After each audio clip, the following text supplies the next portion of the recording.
અહીંથી જ્યાં નજર થાય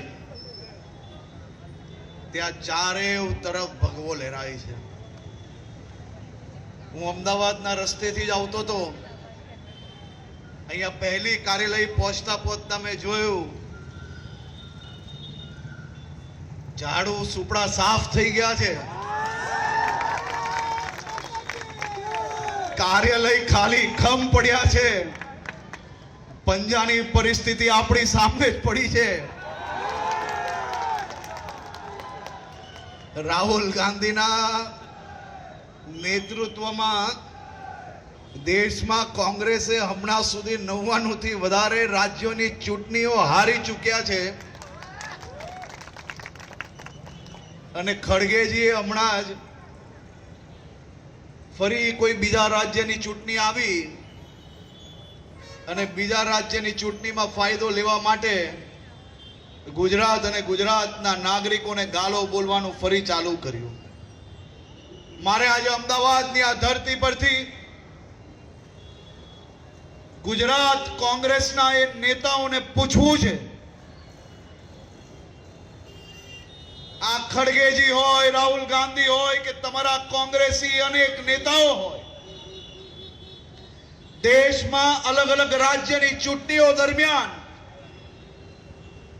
દર ચૂંટણીએ મારા ગુજરાત અને ગુજરાતના નાગરિકોને બેફામ બદનામ કરવાનો જે પ્રયાસ કરે છે, શું મારા ગુજરાતના નાગરિકોની ભૂલ છે કે રાત દિવસ મહેનત કરીને મહેનતથી જે પ્રાપ્ત થાય તેનાથી તેના પરિવારનું ગુજરાન ચલાવે છે? છેલ્લા વર્ષોથી અહીંયા બેઠેલા મારા હજારો પરિવારોએ પોતાના પરિવાર જોડે અનેક તહેવારોનો ત્યાગ કર્યો. શનિવાર હોય કે રવિવાર હોય જોયું નથી. રાત દિવસ મજૂરી કરી છે, ત્યારે મારા ગુજરાતના પરિવારોને સફળતા મળી છે. આ સફળતાઓથી તમને શું વાંધો છે? શું મારા ગુજરાતના નાગરિકોની આ ભૂલ છે કે તેમને ગુજરાત નહીં પરંતુ દેશભરના તમામ નાગરિકો જે ગુજરાતમાં આવીને વસે છે તેમને પોતાનો પરિવાર માન્યો ને સંયુક્ત પરિવારની જેમ આખું ગુજરાત એ આગળ વધી રહ્યું છે? શું એ અમારી ભૂલ છે? મારે આ કોંગ્રેસના નેતાઓને પૂછવું છે કે આ ખડગેજી એક પછી એક ગુજરાતના લોકોને ગાળો બોલ્યા. આ સ્ટેટમેન્ટ ગુજરાત કોંગ્રેસના નેતાઓએ લખીને આપ્યું હતું કે રાહુલ ગાંધીએ લખીને આપ્યું હતું? એ જાહેર કરે. જ્યાર સુધી જાહેર ના કરે ત્યાર સુધી ગુજરાતની કોઈ બી ગલીઓમાં જો આ કોંગ્રેસીઓ પ્રચાર માટે આવે તો જેને જેને એવું લાગતું હોય કે આપણે સૌ લોકો મહેનત મજૂરી કરીને આપણા પરિવારનું ગુજરાન ચલાવીએ છીએ, અને જેને એવું લાગતું હોય કે આ સૌ આપણો હક છે, અને જેને એવું લાગતું હોય કે આપણી ગુજરાતની ધરતી આપણે સૌને બધું જ આપ્યું છે, એ સૌ લોકો આ કોંગ્રેસીઓને એક સવાલ જરૂરથી પૂછજો. આ કોંગ્રેસના નેતાઓ ગુજરાતના લોકોને ગાળો આપી ત્યારે કેમ આ ગુજરાત કોંગ્રેસનો એક બી નેતા બહાર આવીને એના ઉપર ટિપ્પણી ના આપી? મારી આપ સૌને વિનંતી છે કે આ સવાલ જરૂરથી પૂછજો. અને જો આવા વોર્ડોની અંદર ભૂલચૂકમાં બી એક જે બચી ગયા છે ને એને સાફ બરાબર કર્યા ને તો ભવિષ્યમાં ક્યારેય કોઈ ગુજરાત કે ગુજરાતના નાગરિકોને ગાળો આપવાની હિંમત આજ પછી નહીં કરે.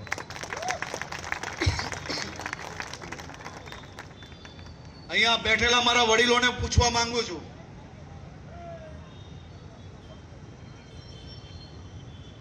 આ તમે સૌએ તમારા પરિવાર માટે જે અહીંયા મકાન બાંધ્યું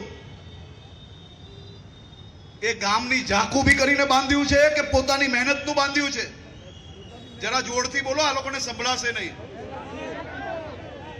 અને આ મહેનતથી આપણે આપણું બનાવ્યું હોય તો એની ઈર્ષા કરનાર લોકોને છોડવા જોઈએ કે જવાબ આપવો જોઈએ? મારી જોડે તમે જવાબ આપવા તૈયાર છો કે નહીં? હવે ભૂક્કા બોલાઈ જશે.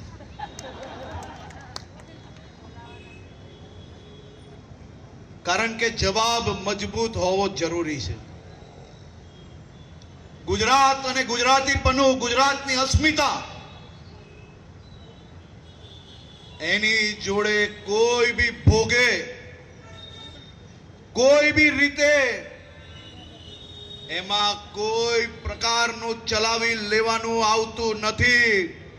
જો કોઈ બી મારી ગુજરાતની અસ્મિતાને ઠોસ પહોંચાડવાનો પ્રયાસ કરશે તો અહીં બેઠેલા બાળકોથી લઈને વડીલો સૌ લોકો એક સુરે એક અવાજે તૈયાર બેઠા છીએ અમે. હવે આપણો વારો આવ્યો છે. હવે વારો એવો આવ્યો છે કે સડસડાટ એવા સાફ કરો કે આવનારી 2-4 ચૂંટણી કોઈ ઉમેદવાર આ વખતે 80% નથી મળતા બેઉ પાર્ટીમાં.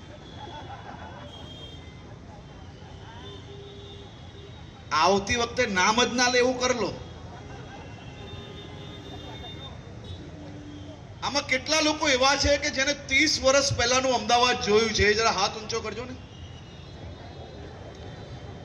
જેને ભાજપના શાસન વગરનું અમદાવાદ જોયું છે એવા કેટલા લોકો છે? તમને તો મારે કોઈ વાત કરીને મતલબ જ નથી.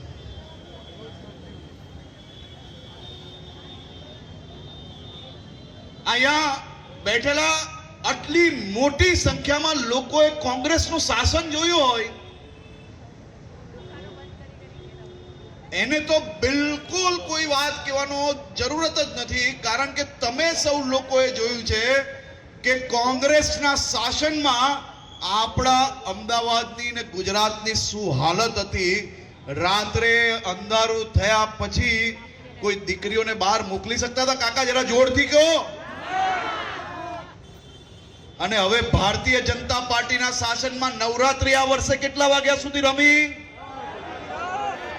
કેટલા વાગ્યા સુધી રમી? કોઈ 4 વાગ્યા સુધી તો કોઈ 5 વાગ્યા સુધી નવરાત્રી રમી. 6 આ વહેલી સવાર સુધી તમને નવરાત્રી રમાડી કે ના રમાડી આ વખતે? અને આ નવરાત્રી વહેલી સવાર સુધી કયા શાસનમાં રમવાની મંજૂરી મળી? અને આ જો કોંગ્રેસિયાઓ આવે તો આપણી નવરાત્રી આપણે રમી શકીએ ખરી?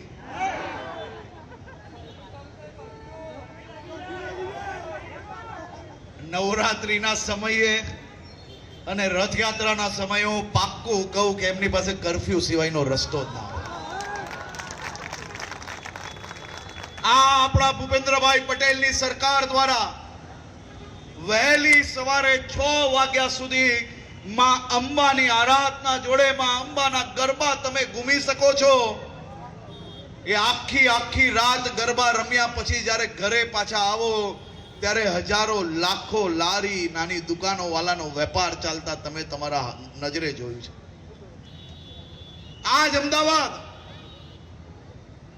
કોમી રમખાનો, સ્ટેબિંગો અને મોટા ભાગના દિવસો એ અમદાવાદમાં કર્ફ્યુ રહેતું હતું એવું અહીંયા બેઠેલા વડીલોએ પોતાની નજરે જોયું હશે. આ મારી ઉંમરના લોકોને કર્ફ્યુ શબ્દનો મતલબ કેમ નથી ખબર?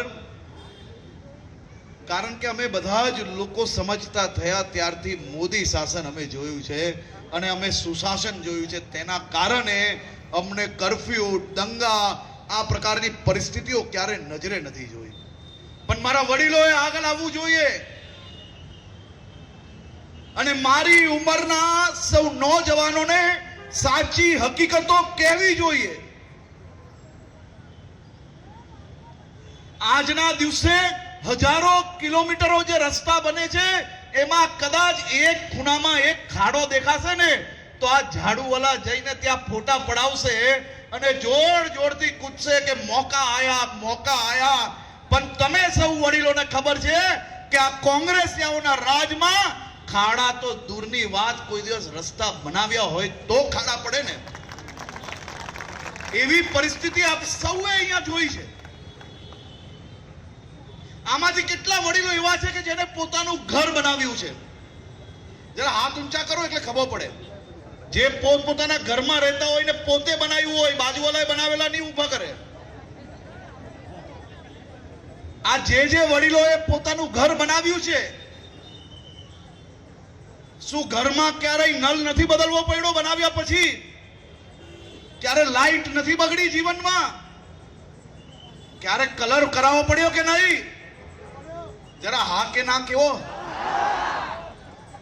તો આ હજારો કિલોમીટર રોડ, રસ્તા, સ્ટ્રીટ લાઇટ આ બધું જ બનાવીએ તો શું આ ભારે વરસાદ કે નાની મોટી સમસ્યામાં એમાં ખાડા કે સ્ટ્રીટ લાઇટ બગડી ના શકે?